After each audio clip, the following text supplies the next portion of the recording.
Guys आप लोग की डिमांड और मुझे पूरा ना करो, ऐसा हो ही नहीं सकता यार। ओपिनियन पोल में तुमने जितवा दिया परमैन चाइल्डहुड फ्रेंड को, तो यार आपने बोला हम ना करें, ऐसा हो ही नहीं सकता। So guys welcome back in the new video परमैन। तो कैसे हो यार आप सभी लोग? हाँ मैं जानता हूँ तुम लोग बहुत बढ़िया हो, लेकिन मेरे से अच्छी हालत में ही होंगे। तो यार आज आपके लेके हाजिर है परमैन चाइल्डहुड फ्रेंड का पार्ट 2। इसका पार्ट मैंने देखा, जाके देख लो, ऊपर आई बटन में मिल जाएगा और याद रखना डिस्क्रिप्शन में भी लिंक होगा। तो आपका और मेरे दोनों का टाइम खराब नहीं करते हैं। So without wasting an time let's start the video now.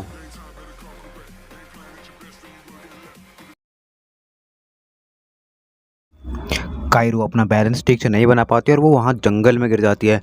कायरू जैसे जंगल में गिरती है, परमैन अपनी आंखों पे यकीन नहीं कर पा रहा होता कि कायरू जंगल में गिर गई है। परमैन तेज चिल्लाता है कायरू, और परमैन और पाको दोनों की खुली खुली रह जाती है। लेकिन उस वक्त उनके अंदर ये हिम्मत तक नहीं आती कि वो नीचे जाके कायरू को देख पाए।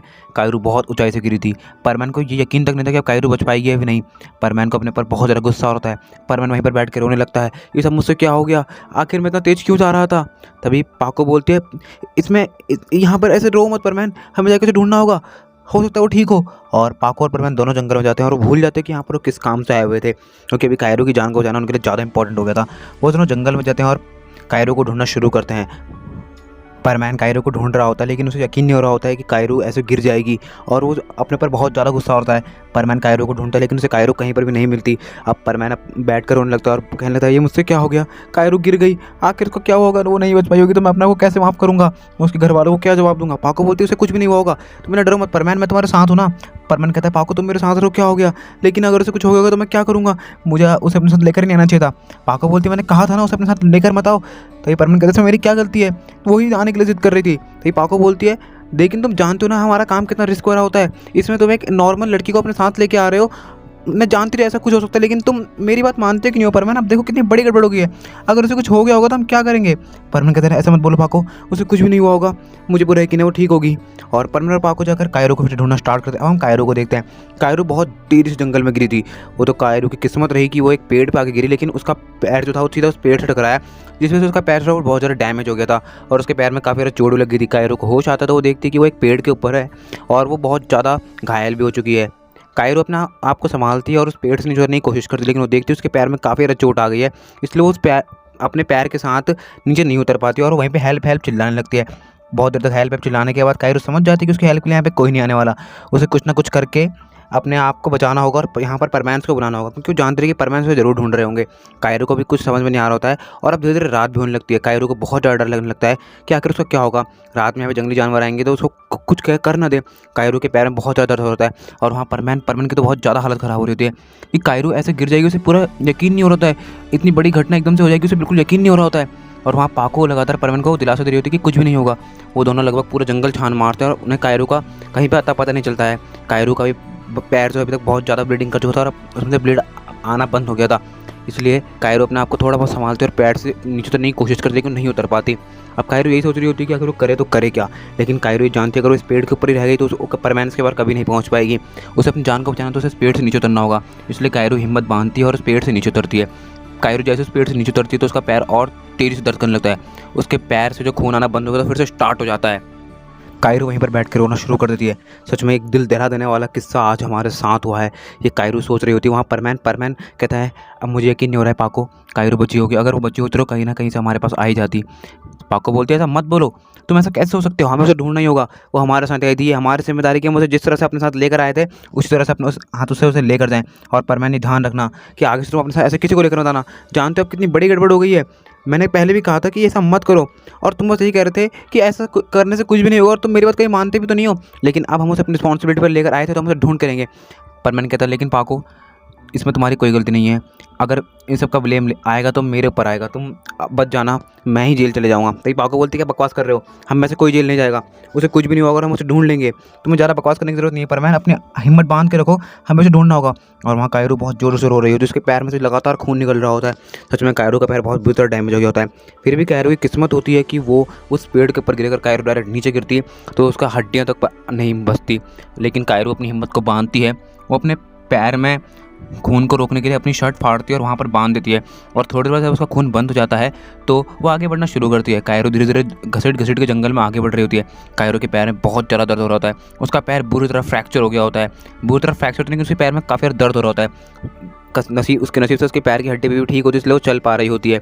कायरो लगातार आगे बढ़ रही है, लेकिन उसको जंगल से बहुत अजीब-अजीब जानवरों की आवाज़ आ रही होती है और वहाँ परमैन और पाको दोनों कायरो को ढूंढ रहे होते हैं।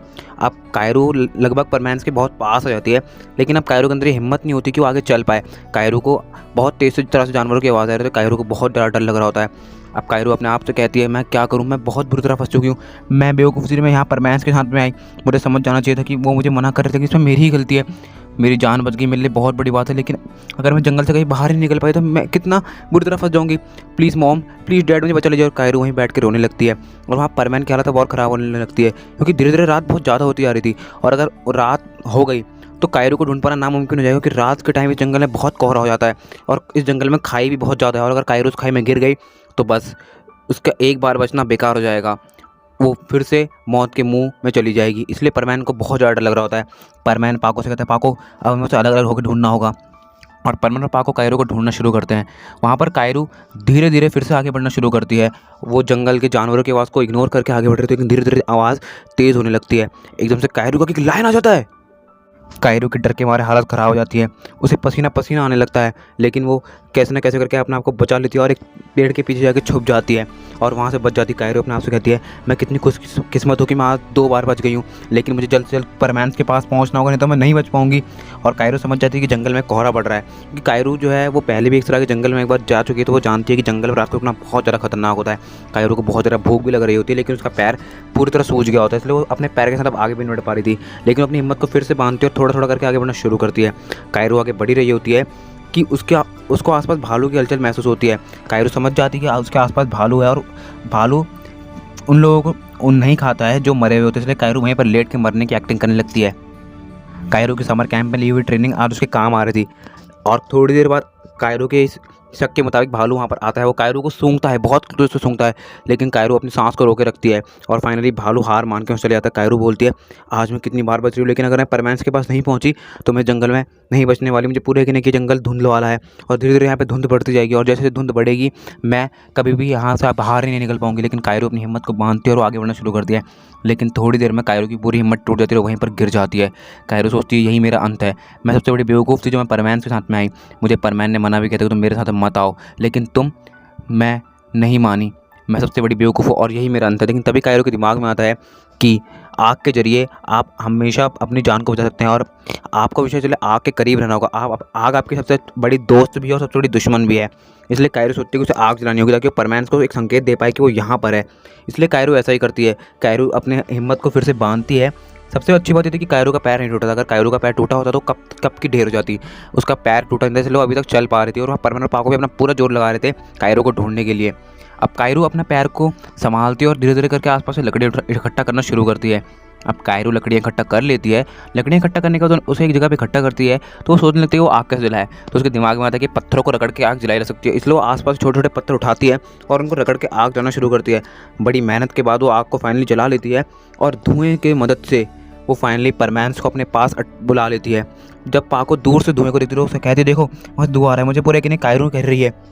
एक परमैन कहता है, मुझे नहीं लगता कि कायरो है, हमें उसे कहीं और जगह ढूंढना होगा।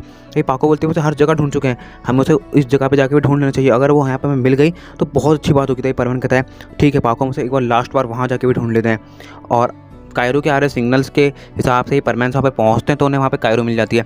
जब वो वहाँ पर पहुँचते हैं तो देखते कायरो कितनी बुरी हालत में। परमैन कायरो को देखकर परमैन का दिल दहल जाता है। परमैन कहता है, ये सब क्या हो रहा है। कायरो के पैर से ऐसे खून को निशान को देखकर परमैन बहुत बुरी तरह डर जाता है। पाको कायरो के पास तो कैसे, तुम ठीक तो ना। कायरो बोलती है, मैं ठीक नहीं हूँ, मेरे पैर में बहुत तेज़ दर्द हो रहा है, और कायरो वहीं पर बेहोश हो जाती है। कायरो ने अपनी समझदारी की वजह से अपनी जान बचा ली, लेकिन परमैन की हालत अब ख़राब हो रही थी। वो समझ नहीं पा रहा था कि उसने कितनी बड़ी गलती कर दी कायरो को अपने साथ लाकर। अब वो कहता है, हमें जल्दी जल्दी हॉस्पिटल ले आना होगा, और परमैन कायरो को उठाता है और तुरंत हॉस्पिटल ले आता है। पाको और परमैन एक दूसरे का हाथ पकड़ते हैं, बहुत जल्द जंगल से पास ही वाले हॉस्पिटल पहुंच जाते हैं।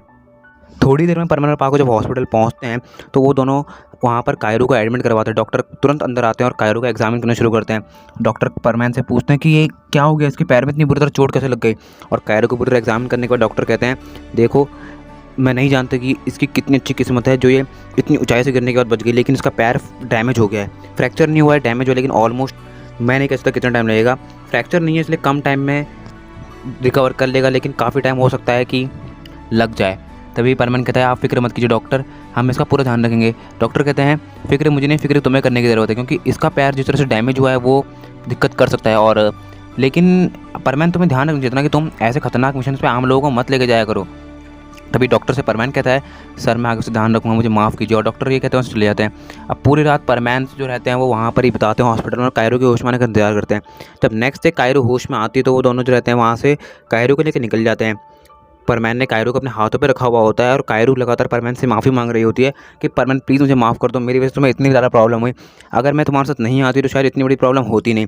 परमैन कहता है कि नहीं कायरो, इसमें मेरी गलती है, तुमने मुझसे कहा था कि तुम आराम से उड़ो, लेकिन मैं नहीं माना, इसमें मेरी गलती है। और पूरे रास्ते बस वो दोनों एक दूसरे से माफ़ी मांगते रहते हैं। पाको बोलती है अरे माफ़ी मांगने की ज़रूरत क्या है, सबसे बड़ी बात यह है कि तुम ठीक हो कायरो।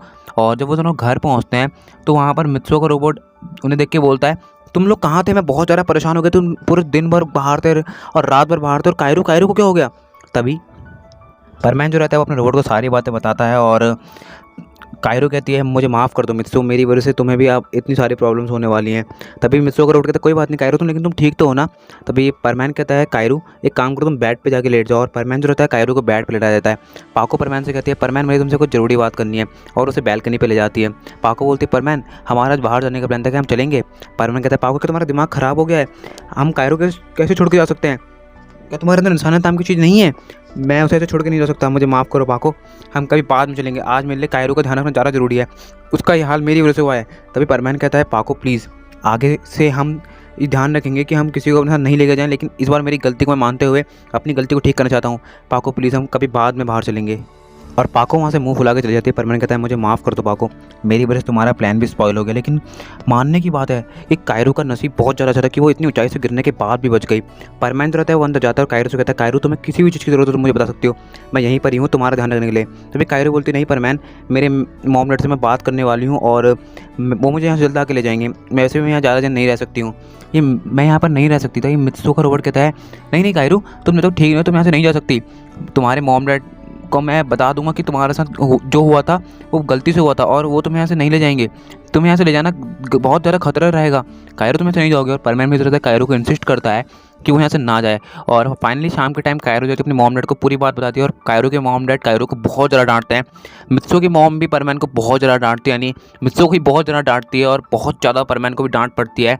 लेकिन फाइनली सब कुछ शांत हो जाता है और ये डिसाइड होता है कि कायरो जब तक उसका पैर चलने लायक नहीं हो जाता तो कायरो यहाँ से कहीं नहीं जाएगी। और मित्सो की मॉम परमैन और उसके रोड को खास तौर पे बोलती है कि तुम्हें कायरो का खास ध्यान रखना होगा जब तुम घर पे होगे, समझ गए ना। और वो दोनों कहते हैं हाँ हम ज़रूर रखेंगे। और परमैन भी फैसला कर लेता है कि वो कायरो का खास ध्यान रखेगा और वो ऐसा करता भी है।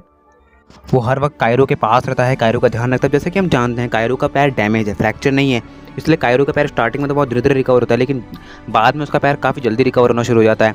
अब ऑलमोस्ट 2 वीक्स के बाद कायरो थोड़ा बहुत चलने लगती है और परमैन भी जो रहता है इन 2 वीक्स में अपना पूरा जोर लगा देता है कायरो को चलवाने के लिए, यानी उसको चलने में हेल्प करने के लिए। और कायरो फाइनली चलने लगती है।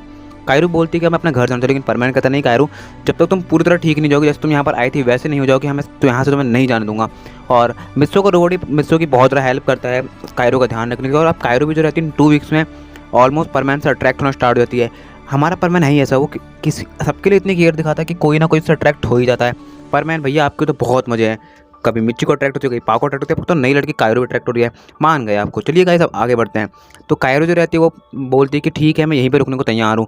अब ऑलमोस्ट 1 वीक और होता है और कायरो का पैर और अच्छी तरह ठीक हो जाता है, लेकिन अब कायरो को रहती है वो यहाँ से जाने का मूड ही नहीं कर रहा होता है कायरो का। और इस बीच में पाको भी जो रहती है वो परमैन से नाराज़ भी आ रही थी, क्योंकि परमैन जो रहता है पाको को लगातार उसके प्लान्स पे मना कर रहा होता है कि पाको मैं अभी नहीं आ सकता, बाद में आ सकता हूँ। और लेकिन वो बार बार जो रहता है परमैन उसके प्लान्स तोड़ रहा होता है, इसलिए पाको को भी बहुत ज़्यादा गुस्सा होता है। अब मानने की बात है अगर कोई लड़की अपने जिससे वो प्यार करती है उसको बार बार प्लान्स बनाए, पहली बात तो प्लान्स बनते ही बहुत कम है परमैन और पाको के बीच में, और बनते हैं तो और वो ख़राब होते हैं किसी और की वजह से, तो पाको को बुरा लगना लाजमी है। लेकिन यहाँ पर परमैन भी कुछ नहीं कर सकता। ऑलमोस्ट 1 मंथ हो जाता है, मैं जानता हूँ काफ़ी जल्दी हो गया है 1 मंथ, लेकिन अगर हमें स्टोरी को सही पॉइंट ऑफ व्यू में ले आना तो हमें इसी स्पीड से आगे बढ़ना होगा। इस 1 मंथ में कायरो का पैर ऑलमोस्ट पूरी तरह ठीक हो जाता है और परमैन भी जो रहता है अपना पूरा बेस्ट करके कायरो का पैर ठीक कर देता है। कायरो भी जो रहती है वो पूरे 1 महीने में परमैन से पूरी तरह अट्रैक्ट हो जाती है। वो सोच ही नहीं पा रही थी कि ऐसा भी कोई लड़का हो जो इतनी केयर करे। कायरो ऐसा नहीं है कि कायरो ने कहा था कि उसका आज तो कोई बॉयफ्रेंड नहीं बनाया, हाँ कायरो का एक बॉयफ्रेंड बना था, लेकिन वो इतना केयरलेस था कि वो कायरो का भी ध्यान रखता था। और परमैन की केयर देख के तो कायरो अब परमैन के खिलाफ मतलब परमैन के लिए इतनी अट्रैक्ट हो गई थी, इतनी ज़्यादा अट्रैक्ट हो गई थी कि क्या ही कहा जाए। कायरो जो रहती है वो परमैन से इतनी ज़्यादा अट्रैक्ट होने के बाद यहाँ से उसका जाने का मन ही नहीं कर रहा था। और परमैन भी जो रहता है वो कायरो का बहुत ज़्यादा ध्यान रख रहा होता है। अब एक दिन ऐसा होता है कि कायरो भी जो रहती है वो चल रही होती है, लेकिन फाइनली कायरो के वहाँ से जाने का दिन आ जाता है। लेकिन जिस दिन कायरो वहाँ से जा रही होती है तो वो जानबूझकर उसका वहाँ से जाने का मन नहीं होता, इसलिए वो वहाँ पर दर्द का बहाना करती है और अपने पेरेंट्स के बुलाने पर नहीं जाती। अब कायरो का इतना यहाँ रहने का मन कर रहा था कि कायरो डिसाइड करती है कि वो यहाँ से तभी जाएगी जब परमैन से ये कहेगा कि हाँ मैं भी तुमसे अट्रैक्ट हूँ। और कायरो चाहती है कि परमैन उसका हो जाए। मतलब सीरियसली यार, अब एक और लड़की को पाको से कम्पीट करना होगा। अब हम एक दिन देखते हैं मिचिको जो रहती है वो मित्सु के घर पे आती है परमैन से मिलने के लिए। और जब वो परमैन के घर पे आती है तो यानी मित्सु के घर पे आती है तो परमैन वहाँ से वहीं पर मिलता है। और वो जब परमैन कायरो को इधर उधर घुमा रहा था तो मिचिको ऐसे देख के बहुत ज़्यादा दुखी हो जाती है और कहती है ये कौन है। और मिचिको बहुत ज़्यादा गुस्से में आती है। परमैन कहता है मिचिको ये मित्सु की फ्रेंड है बहुत पुरानी। तभी कायरो बोलती है हाय मैं हूँ कायरो। ये मिचिको जो गुस्से के साथ बोलती है मैं हूँ मिचिको। और मिचिको जो रहती है परमैन से मिलने के लिए, लेकिन परमैन जो रहता है बहुत ज़्यादा बिजी होता है यहाँ पर क्या कहते हैं कायरो के पीछे। तो यहाँ पर कायरो जो रहती है वो जानबूझकर मिचिको को टीज़ कर रही होती है कि देखो परमैन मेरे साथ है। और ऑब्वियस सी बात है यार, अगर कोई लड़की परमैन के साथ है तो वो किसी दूसरी लड़की को टीज़ जरूर करेगी। और मिचिको जो रहती है वहाँ पर बैठी रहती है और उसे बहुत ज़्यादा बुरा लगता है कि परमैन उसके ऊपर ध्यान ही नहीं दे रहा है। वो परमैन से बात करना चाहती है लेकिन परमैन से बिल्कुल बात नहीं करता है। वो लगातार कायरो को चलने में हेल्प कर रहा होता है। कायरो भी इस बात के पूरे मज़े ले रही होती है और परमैन भी जो रहता है कायरो के ऊपर पूरी टेंशन दे रहा होता है। अब फाइनली मिचिको जो रहती है शाम का टाइम आता है वहाँ चली जाती है। मिचिको बहुत ज़्यादा गुस्से से निकल जाती है। तभी परमैन जो रहता है वो अपने रोबोट से कहता है आज मिचिको बहुत ज़्यादा गुस्से में थी ना। रोबोट कहता है वो तुम भी जानते हो मैं भी जानता हूँ कि वो गुस्से में क्यों थी। तभी परमैन कहता है छोड़ो उसे, वो तो हमेशा ऐसी ही बातें करती है। और पाको भी जो रहती है अभी बहुत गुस्से में थी क्योंकि पूरे दिन आज परमैन ने उसका कॉल नहीं उठाया था। अब मिचिको जो रहती है वो अपने घर जा रही होती है तो वो एक ग्राउंड में जाके बैठ जाती है। तो वो उस ग्राउंड में जाके बैठती है, थोड़ी पास में से पाको बैठी हुई थी। तो पाको के पास जाती है और कहती है क्या हुआ पाको तुम ऐसे क्यों बैठी हुई हो। पाको कुछ नहीं बोलती और कहती है बस ऐसे ही मैं परमैन के साथ कहीं बाहर जाना चाहती हूँ और बस मैं जा ही नहीं पा रही हूँ। तुम जानती हो मिचिको मैं कितनी कोशिश कर रही हूँ परमैन मेरे साथ है लेकिन मेरे साथ आई नहीं था। मिचिको बोलती है मैं भी परमैन से मिलने के लिए गई हुई थी। और जैसे ही पाको सुनती है मिचिको परमैन से मिलने के लिए गई हुई थी तो पाको जो रहती है बहुत ज़्यादा गुस्सा हो जाने वाली होती है, लेकिन वो सोचती है कि अभी गुस्सा हो क्या ही हो जाएगा। तभी मिचिको जो रहती है वो कहती है वो लड़की बहुत ज़्यादा चालाक है, मैं जानती हूँ उसका पैर ठीक हो चुका है और वो जानबूझ कैसे कर रही है। तभी पाको बोलती है मैं ऐसा कैसे कर सकती हो। और मिचिको जो रहती है वो पाको को पूरी की पूरी बात बताती है और पाको से एग्री करती कहती हाँ तुम सही कह रही हो मिचिको, ऐसा हो सकता है। सच में इन दोनों लड़कियों का दिमाग कितना तेज़ है। कायरो पूरा ध्यान रख रही कि उसकी सच्चाई के बारे में किसी को पता ना चले, लेकिन मिचिको ने इंसिस्ट कर लिया है। मिचिको ने कैसे इंसिस्ट करा कि कायरो का पैर ठीक हो चुका है तो इसके बारे में हम जानेंगे नेक्स्ट एपिसोड में। गाइस मैं जानता हूँ यार इसमें काफ़ी जल्दीबाजी में था बिकॉज यार मेरे घर के पास में यार एक बर्थडे पार्टी है जब मैं रिकॉर्डिंग कर रहा हूँ तो फटाफट रिकॉर्डिंग खत्म करनी पड़ रही है, इसलिए बहुत जल्दीबाजी में रिकॉर्डिंग करी है। और हो सकता है कि इसका जो नेक्स्ट पार्ट होगा वो लेट आए, 3 से 4 दिन लेट आए, हो सकता है टाइम पे आ जाए बिकॉज कुछ नहीं पता क्योंकि मेरे एग्जाम चल रहे हैं। तो यार वीडियो को लाइक कर दो, चैनल पे ना सब्सक्राइब कर दो, कमेंट करके बताओ कि तुम्हें वीडियो कौन सा पार्ट सबसे बेस्ट लगा है। और यार देखो मैं एक नई चीज़ अनाउंस कर रहा हूँ कि अगर तुम मेरे चैनल की वीडियोस को शेयर करते हो अपने फ्रेंड्स फैमिली के साथ, Instagram Facebook WhatsApp any over social media network जहाँ पर भी आप हो वहाँ पर अगर आप शेयर करते हो तो मैं आपको शाउट आउट दूंगा। लेकिन कब दूंगा, जब आप मेरी चैनल को ग्रो करने में मेरी हेल्प करोगे। तो यार घंटा दबा दो चैनल का ताकि आपको चैनल के आने वाले वीडियो की नोटिफिकेशन सबसे पहले मिले। और यार फिर से मैं कह रहा हूँ कि अगर आपको लग रहा है कि यार बहुत जल्दीबाजी में तो मैं आपको रीज़न बता चुका हूँ। तो मिलते हैं अगली बार, तब तक के लिए stay tuned with channel and bye bye.